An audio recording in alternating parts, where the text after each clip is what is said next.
नर नारी बच्चे और बच्चियों,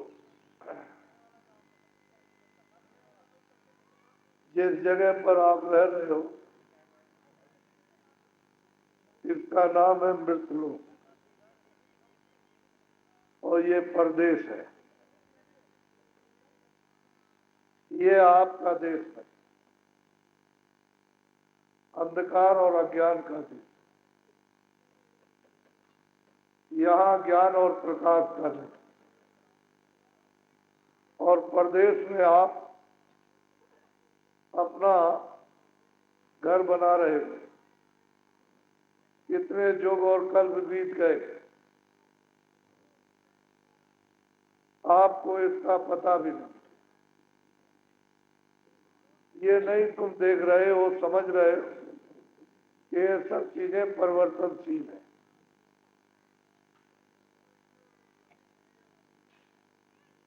यहाँ कोई चीज स्थिर नहीं रह सकती, ना रह सकेगी। ऐसे देश में अड्डा जमा रहे हो, परदेश में आए हो, समझदारी से रहो, समझदारी से देखो, समझदारी से चलो और अपने देश की तलाश करो, अपने घर की, अपने उस प्रभु की, उस पिता की खोज करो कि वो मिल जाए। इस परदेश में आपका पिता नहीं है, ना आपका देश है।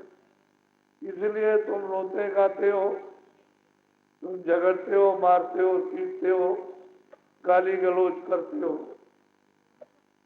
ये आपका घर। परदेश में उसने एक कानून बना दिया, एक नियम बना दिया है कि जो मेरे नियम का उल्लंघन करेगा उसको सख्त सजा दी जाएगी। उसने 4 खाने, 84 लक्षयोनियां अर्थात उसने नर्क बनाए और मनुष्यों को पूरा अधिकार प्रदेश में दे दिया कि तुम अच्छा से अच्छा करो, बुरा से बुरा करो।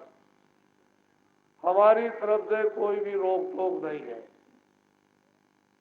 ये परदेश का मालिक अलग है, उसने नियम बनाया और आपको अधिकार दिया।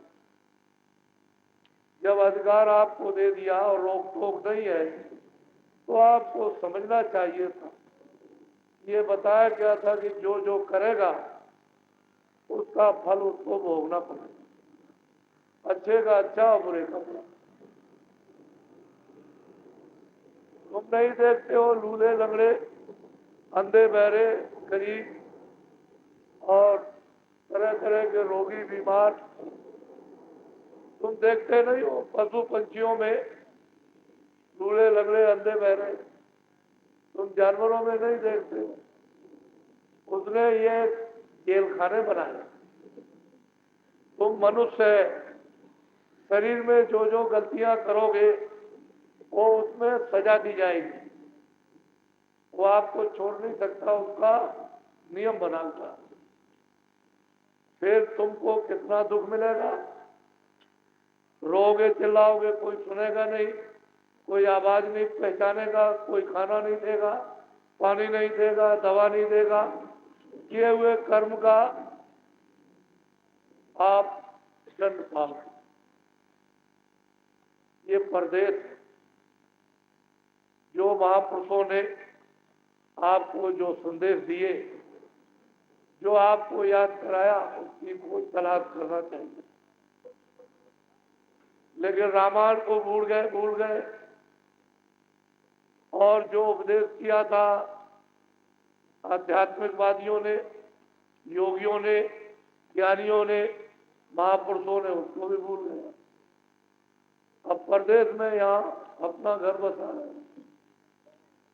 तुमको ये मालूम नहीं है कि कितने पुण्य किए होंगे, कितनी तपस्या की होगी सतयुग में, त्रेता में, द्वापर में।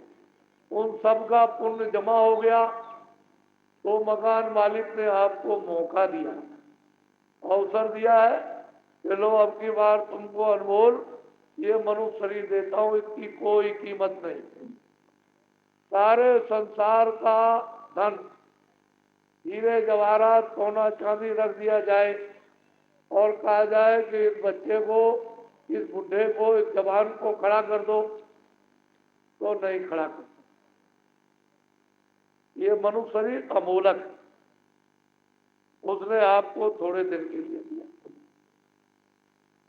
जब उसने धरोहर आपको दी है थोड़े दिन के लिए कि मैं स्वच्छ और शुद्ध और साफ पवित्र तुमको मकान देता हूं, तुम इसमें बैठ करके अपनी जीवात्मा को जगा। उसका मतलब ये नहीं था कि खेती छोड़ना, दुकान छोड़ना, दफ्तर छोड़ना, बाल बच्चों की सेवा, ये कुछ नहीं। खेती करो, दुकान करो, दफ्तर का काम करो, पहले बच्चों की सेवा करो। ये बताया था कि इसको शुद्ध रखना। हमारे दिए हुए औजार आंख है, कान है, जबान है, मन है, बुद्धि है, चित्त है और अंतःकरण, इसमें जो जीवात्मा बैठी उसको गंदा मत कर। तो आपने किसी की बात मानी, सुनी, किसी की तो गंदा कर दिया। उसने आपको तो थोड़े दिन के लिए दिया, समय पूरा होते ही, स्वास्थ्य की पूंजी तुमको मिली है, उसको पूरा होते ही फौरन मकान मालिक सिपाहियों को बुला के परवाना काट दिया। जाओ हरि सिंह, करण सिंह, श्यामवती ये रहती है, इसका समय पूरा हो गया, जाओ 1 मिनट भी न लगे मकान खाली। आवाज दे सिपाही, हे रामवती, श्यामवती, करण सिंह, तुम्हारा समय पूरा हो गया, मालिक का हुक्म हो गया है, तैयारी करो, मकान खाली करो। उनकी आवाज को सुनकर आप अंधे, बहरे, जबान बंद, उसी पाल गिर जाओगे, किसी को नहीं पहचानोगे, किसी की सुनोगे नहीं, सब लोग दौड़ पड़ेंगे, क्या हो गया, अभी तो ठीक था, ये क्या हो गया, कुछ नहीं, तब तक एकदम सीधे आए और सिपाही गिर पड़े। मालिक का एक उम्र मकान। क्या सेकंड लगेगा, मिनट लगेंगे? मन को, बुद्धि को, चित्त को, प्राणों को, जीवात्मा को इस किराए के मकान से निकालना। ये क्या है? माया की छाया। ये जो दिखाई देती है छाया, ये क्या है? माया की छाया। इस छाया से इसकी रक्षा करो, खाना भी दो, कपड़े भी दो, दवा भी दो। मना कौन करता है? इसकी रक्षा करो, इसको निरोगी रखो, रोगग्रस्त न हो जाए। और बच्चों की सेवा, ये अपनी ड्यूटी पूरी कर लो। ये कौन कहता है कि तुम लाख छोड़ दो, करोड़ छोड़ दो और 1000 बीघा छोड़ दो, तुम 100 मकान रखो, तुम दुनिया की दौलत रखो, लेकिन ये तो समझो कि छाया है, किसके काम आने वाली है? ये क्या है? पंचभौतिक शरीर, ये छाया। इस छाया की इसलिए मलम पट्टी करो कि इसमें चेतन जीवात्मा भगवान का अंश मत है। इसलिए फिर इसी में इस जीवात्मा को जगा लो और मौत मरने के पहले भगवान के पास, जहां से आए हो, ये तो यहाँ से, ये तो तुम्हारा घर ही नहीं है, ये तो दंड है, सजा है, ये कारागारों में, ये आपका घर है। अगर आपका घर होता तो आप हमेशा, तो इससे काम लो, समझ बूझ करके छाया है। जब इसमें से जीवात्मा निकाल दिया तो मकान ये पड़ा है, ये इसके काम आएगा या ये इसके काम आएगा? कपड़ा डाल दोगे, घृणा हो जाएगी, ले चलोगे, गड्ढा खोदोगे, लकड़ी रखोगे और जला के खाक कर दोगे, ये अंतिम काम। तो आपने क्या पीछे वालों को नहीं देखा? कितनों को कंधों पर उठा करके ले गए हो, ये नहीं याद किया आपने, समझदारी से नहीं सोचा कि इनकी बारी आ गई तो मेरी भी आने वाली है, तो आप भूल गए। क्या कहते हैं, नहीं मेरा क्या, मेरे लोग हैं, ये सब सामान है, तुम्हारा कुछ नहीं, ये भी तुम्हारा, इससे संबंधित जो तुमने इकट्ठा किया वो भी तुम्हारा, काम ले लो, इसको भी छोड़ दो, ये भी छोड़ दो, नहीं ये तुम्हारा, ये तो जिसका है उसका, वो अपना ले लेगा, तुम अपना काम कर लो दूसरे मकान में।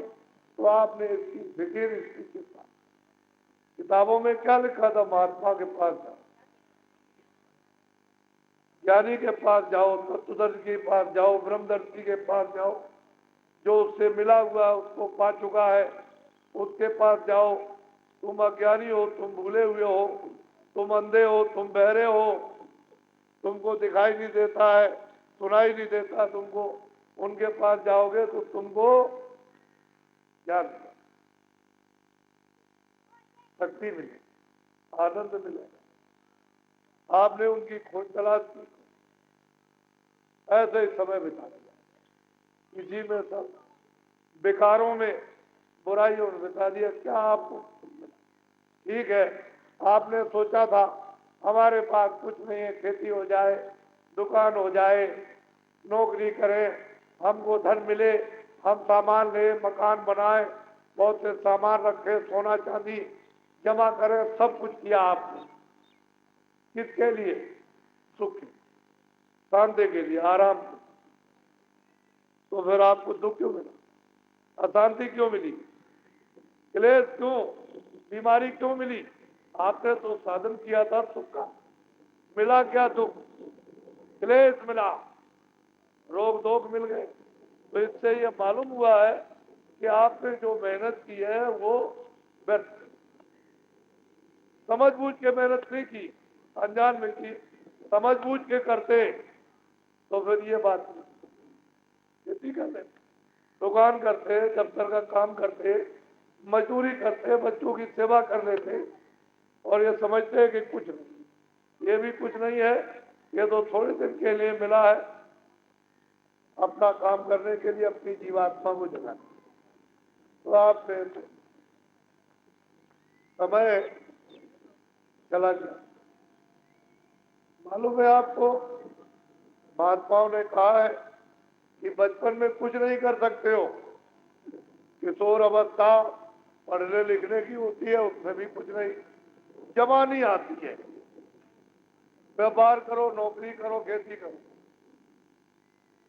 जवानी में बाल बच्चे पैदा करो, शादी करो, बुढ़ापा आ जाएगा तो हाथ पैर थके,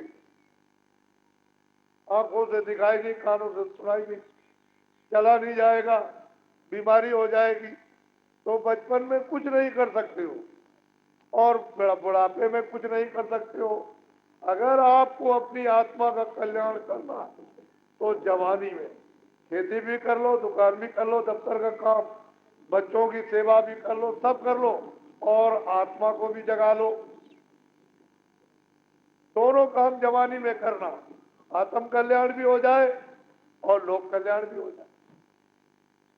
और ना आपने इधर का कुछ कर पाया और ना उधर का, बस ऐसा समय जो अमूलक समय था वो निकल गया। अच्छे अच्छे दिन पीछे चले गए, खराब दिन आ गया। अब रात दिन शोक, घर की लड़ाई, परिवार की लड़ाई, भाइयों की लड़ाई, अड़ोस पड़ोस की लड़ाई, जात की लड़ाई, अरे इसकी लड़ाई और देश की लड़ाई, उसकी, ये सब इसमें फंसते हैं। और देख तो ये क्या है, सब अंधेरा है, ये सब उत्पाद। तुमको नहीं मालूम है कि दो ही जातियां रहती, एक सवर्ण और एक अवर्ण। जिन पर अज्ञान का आवरण पड़ा हुआ हो अवर्ण, जो अवर्ण को हटा चुके हो सवर्ण, तो सवर्ण तो होते थे ज्ञानी, अवर्ण अज्ञानी, तो यही दो जातियां, कोई और जाति आती नहीं थी। उसने आदमी को पैदा किया था, एक अज्ञानी और एक ज्ञानी, अज्ञानी ज्ञानियों, ज्ञानी अज्ञानियों को शिक्षा दे, ज्ञान दे, ये बहू है, बेटी है, ये लड़का है, ये है, ये बड़ा है। सत्य बोलना, सेवा करना, आदर करना, चोरी मत करना, झूठ मत बोलना, ये मनुष्य की जो ज्ञान शिक्षा थी उसको सवर्ण, अवर्ण को शिक्षा दी। इसी के साथ साथ अध्यात्मवादी, जब अध्यात्म आत्मा को जगाने वाले और परमात्मा को प्राप्त करने वाले मिल जाए तो आत्म विद्या, योग लड़ाई हो जाएगी। ये भी नहीं समझ पाए कि हमको मनुष्य बनाया था, भगवान ने हमको अधिकार दिए थे और अच्छे बुरे की पहचान कराई थी कि ये अच्छा, ये बुरा, ये पाप, ये पुण्य है, इसको करना, इसको मत करना। ये दो ही बातें तो थी। तीसरी क्या बात, ये बुरा हो गया, इसके करने से दुख मिलेगा, तकलीफ मिलेगी, बीमारी मिलेगी, तरह तरह का क्लेश मिलेगा, गरीब हो जाओगे, लूले होगे, लड़ने होगे। अंदर ये अच्छा है, इससे तुम अच्छे हो। दो ही तो बातें। क्या बात है? ज्ञानी इसका ज्ञान कराएगा, और जब ज्ञान हो जाता था तो हम लोग अच्छाई बुराई को पहचानते थे, बुराई नहीं करते थे। आज के 50 साल पहले के जो लोग हैं, गांव गांव में कितना प्रेम, गांव गांव में कितना सेवा सत्कार, आदर, गांव गांव के अंदर में यानी सत्य बोलना, एक दूसरे के काम आना, अभी बहुत दिनों की बात तो नहीं। तो आपने तो ये सब छोड़ दिया, सगम का तो लड़ाई कर दी, वो मुसलमान, ये हिंदू, ये। अरे भाई, तुम 100 बच्चे पैदा हुए हो। हमारे हिंदुस्तान में तो इतिहास में है कि एक एक माता ने 100 से भी ऊपर बच्चे पैदा किए। तो 100 क्या एक ही करे काम करेंगे? सब खेती करते रहेंगे, उसमें कोई मास्टर बन गया, कोई काश्तकार बन गया, तो कोई लोहार बन गया, तो कोई बढ़ई बन गया, तो कोई दर्जी बन गया, तो कोई झाड़ू लगाने बन लगा। अब तुम नहीं समझते हो, एक मजिस्ट्रेट है और एक अध्यापक है। लोग आते हैं लड़का देखने के लिए, कह रहे हैं मतलब वो तो अध्यापक है, हमको अगर मजिस्ट्रेट का लड़का मिल जाए तो बड़ा अच्छा हो। है दोनों भाई भाई, उसके यहाँ संबंध नहीं करते, उसके यहाँ संबंध। अरे मतलब ये अध्यापक है और इसके बाद 2 बीघा जमीन इसी का भाई है, इससे संबंध नहीं करेंगे, अध्यापक फिर भी ठीक है। तो तुम वहीं से छोटा करने लगे। तो किसने छोटा किया? आपने किया। भगवान की तरफ से और ज्ञानियों की तरफ से कोई छोटा नहीं बना, लेकिन आपने तूफान खड़े कर दिए। तो इसमें आप गिर गए, भूल गए। अब ये जीवात्मा बेचारी, जिसको एक मौका, एक अवसर दिया गया, इसको यहाँ से निकलने का, यानी निर्बंधन होने का, भवसागर नदी से पार जाने का, मुक्त होने का, जन्म मरण की पीड़ा से छूटने का, वो तो सब बस खाते और सो जाते बच्चे। कितनी मंजिल है। अरे ये तो जानवर भी खाते, वो भी खा लेते हैं, बच्चों को पैदा करते हैं, दूध पिलाते हैं, चाटते हैं, प्यार करते हैं, बैठा लेते हैं। उनको भी रहता है कि हमारे बच्चों को कोई मारे नहीं, काटे नहीं। और आप मनुष्य हो, आप तो सबसे ऊंचे। भगवान ने आपको 5 तत्वों की बुद्धि दी है कि भूत का, भविष्य का, वर्तमान का सब कुछ आप सोचो। तो आप उस बुद्धि से भी सोचो। ये परदेश, मैं तो कुछ बताने के लिए आया, कुछ आपको दे दूं इसलिए आया, मुझे कुछ आपसे लेना नहीं। मेरा कोई, मेरे स्वार्थ की कोई बात हो, एक मत मानिए,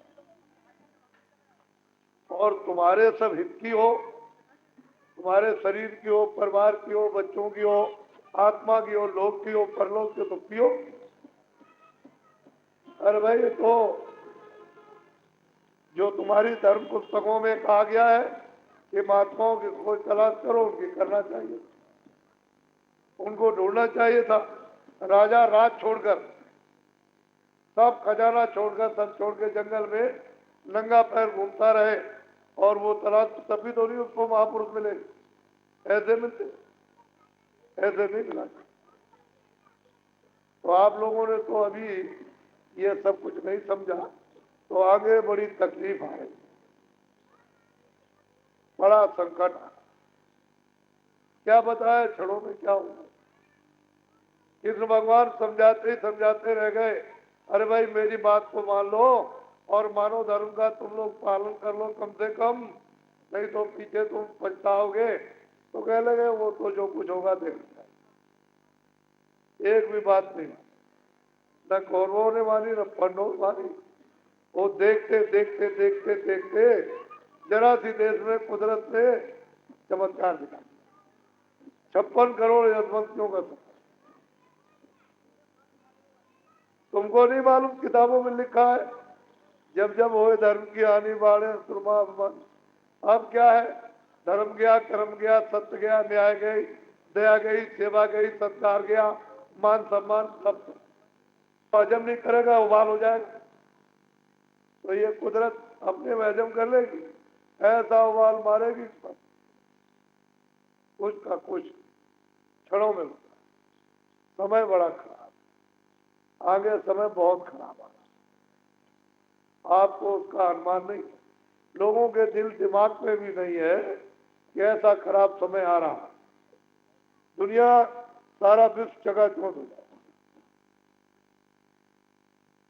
तो मैं तो ये चाहता हूं कि आप जो समय बचा हुआ चलते चलाते कुछ अपनी जीवात्मा के लिए भी, क्योंकि ये तो मेहनत आपने जो कुछ भी की है वो तो इसके लिए। तो मैंने तो नहीं कहा कि फेंकी, आप इसको रखो, लेकिन जो इसमें जीवात्मा है उसके लिए आपने आज तक कुछ, उसके लिए भी कुछ कमा कर जमा कर लीजिए। जब ये सब कुछ और ये छोड़ करके जब विवश होकर के लाचारी में हुक्मनामा आएगा और जब आपको जबरदस्ती से निकाला जाएगा तो जल मत मरा तो सह दुख होई।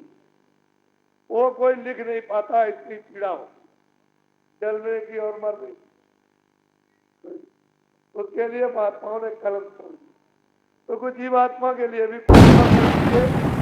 जब ये यहाँ से चलने लगे निकाली जाए तो हमारे पास में धन जीवात्मा का जमा रहे, तो वो जन्म की पीड़ा, मरण की पीड़ा, 84 का चक्कर, नरकों की आत्माओं से बचत हो जाए। तो कुछ कर लो चलते चला, अच्छा रहेगा। ये समय बड़ा खराब। तो मैं कुछ आपको दूंगा, घबराओ मत। वैसे हमारे धर्म पुस्तकों ग्रंथों ने बताया कि आप शाकाहारी रहो। छोटा बच्चा होता है 2 महीने का, 4 महीने का, तुमने देखा होगा जब वो जीवात्मा निकाल दी जाती है तो माता कितना विलाप करती है, लेकिन घर में नहीं रख सकते वहां। उसको ले जाओगे कपड़ा डालकर और चले जाओगे आंसू बहाते हुए और वहां नदी में या किसी तालाब में या गड्ढा खोद के गाड़ दो। घर में आओगे, कुएं पे जाओगे कहीं नल पर, तो फिर कपड़े धोगे, स्नान करोगे। भाई पूछा किसी ने क्यों धो रहे, कह लगे शुद्ध हो रहा। क्या कर रहे तुमने, अशुद्ध क्या किया? कह लगे वो लड़कियों को फेंक क्या, वो क्या था? कह लगे मुर्दा था, मिट्टी। अरे भाई मिट्टी थी, मिट्टी तो मिट्टी है, मुर्दा तो मुर्दा ही होता। आदमी का मुर्दा, आदमी का मतलब है मिट्टी, पशु का मुर्दा, पंछी का मुर्दा, कीड़ों का मुर्दा, उसको मतलब घर में रखा जाता है, बाहर घर में मत रखो, शाकाहारी मत।